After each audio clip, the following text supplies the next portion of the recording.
लोग मुख्तलिफ इल्ज़ामात मजलिस इत्तेहादुल मुस्लिमीन पर लगाते हैं, मगर आप जानते हैं कि पिछले कई बरस से हम उत्तर प्रदेश की सरजमीन पर हमारी पार्टी का काम कर रहे हैं।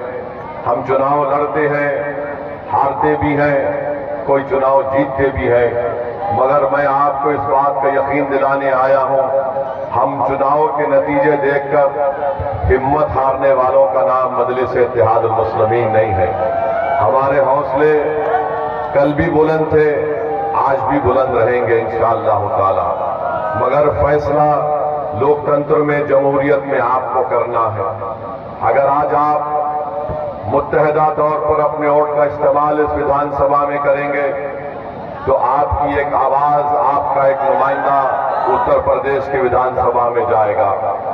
अगर आपको ये कहकर जरूर डराया जाएगा कि एक अरशद राना जीतने से क्या होता है, तो मैं उनको बताना चाह रहा हूं, भाई रुक जाइए,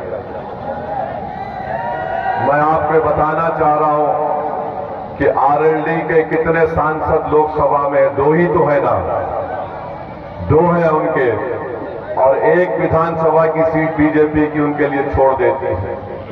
और जब मजलिस इलेक्शन लड़ती है उत्तर प्रदेश में, तो ये तमाम के तमाम बड़े बड़े लोग जो मुस्लिम क़यादत को, जो आपकी एक आजाद क़यादत को बर्दाश्त नहीं करते, वो ये कहना शुरू कर देते हैं कि नहीं नहीं, एक होगा तो क्या होगा। मेरे भाई, आरएलडी के दो सांसद हैं और बीजेपी को ये विधानसभा की सीट छोड़ना पड़ा।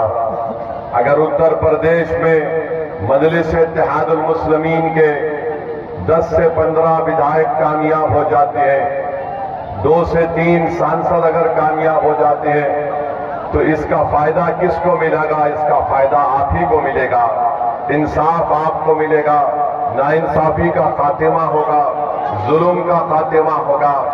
ये बात हम बार बार आपके दरमियान में आकर कह रहे हैं कि भारत की लोकतंत्र में हर समाज के पास उसकी एक आवाज है, और जब तक आप उस आवाज को मजबूत नहीं करेंगे, उनको जिताएंगे नहीं, आपकी कोई तकलीफ दूर नहीं होगी। पिछले 4-5 महीने पहले पार्लियामेंट के चुनाव हुए।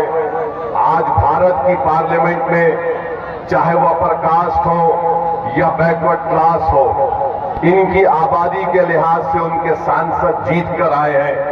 अगर एक समुदाय है जिनके सांसद आबादी के मुताबिक नहीं जीत पाए हैं, तो भारत की सबसे बड़ी अल्पसंख्यक समाज मुसलमान है। इसका जिम्मेदार कौन है बताइए आप?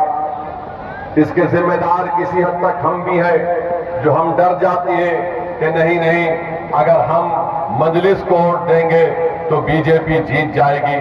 मेरे भाई, मैं आपसे ये कह रहा हूं, यकीनन बीजेपी को हमको रोकना है, मगर क्या हमारी जिंदगी की इब्तिदा खाली इनको रोकने में और फिर हमारी जिंदगी का खात्मा इनको रोकने में खत्म हो जाएगा? फिर हमारी आवाज कहां पर जाएगी?